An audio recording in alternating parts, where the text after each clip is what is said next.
नमस्कार साथियों।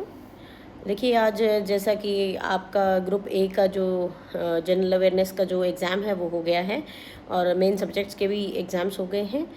तो देखिए एग्ज़ाम का जो लेवल था वो काफ़ी हाई था, उसको मॉडरेट नहीं कह सकते। बाकी अगर आप प्रीवियस वैकेंसीज़ के कंपैरिजन करेंगे तो काफ़ी हाई लेवल का एग्ज़ाम जो है वो आया था।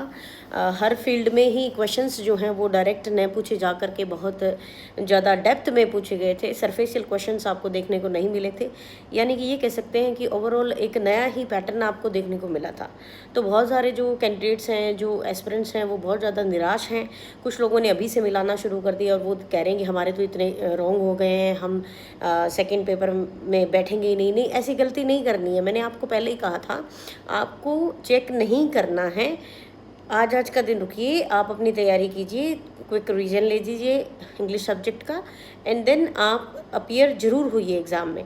देखिए हो सकता है आगे भविष्य में किसने देखा है, हो सकता है आपकी एक्यूरेसी अच्छी रह जाए, 30 क्वेश्चंस जो हैं वो आपके सही रह जाए तो आपका सिलेक्शन हो सकता है। हमारे साथ में भी ऐसे ऐसे स्टूडेंट्स थे जिनका पूरा 30 मतलब कि पूरे 40% ही उनके क्वेश्चंस जो हैं वो सही हुए थे और सेकंड पेपर में उन्होंने इतना हाई स्कोर किया था कि उनका सिलेक्शन टॉप 100 में हुआ है।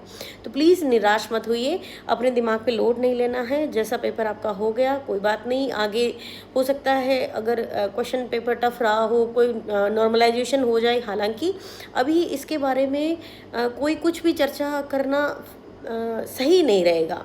तो मेरी आपसे एक रिक्वेस्ट है, हम्बल रिक्वेस्ट है, आप अपना एग्ज़ाम ज़रूर दे करके आएँ। हताश नहीं हो, निराश नहीं हो।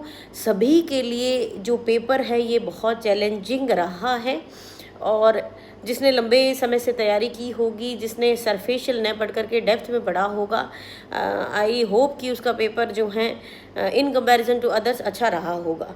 तो आपको डीमोटिवेटेड नहीं फील करना है, अपने आप को एक तसल्ली दीजिए, चेक मत कीजिए। और जो आपका मेन एग्ज़ाम है इंग्लिश, उसके अंदर कल जो आपका पेपर है उसके अंदर आपको ज़रूर अपीयर होना है ना। कि अब कितने क्वेश्चन उसमें से डिलीट होंगे, कितने क्या होंगे, ये हम नहीं जानते। हमारे टाइम में भी क्वेश्चंस डिलीट हुए थे, इसलिए आपको फर्स्ट पेपर को छोड़ देना है साइड में और आपके मेन पेपर पे फोकस करना है। ठीक है, I wish you all the very best. अपनी तैयारी जारी रखें, क्विक रिवीजन ले लीजिए और आज के पेपर के लेवल को देख करके घबराना बिल्कुल भी नहीं है। And you are fully prepared. बस अपने आप पर विश्वास रखो और ये अपने ईश्वर पर विश्वास रखो।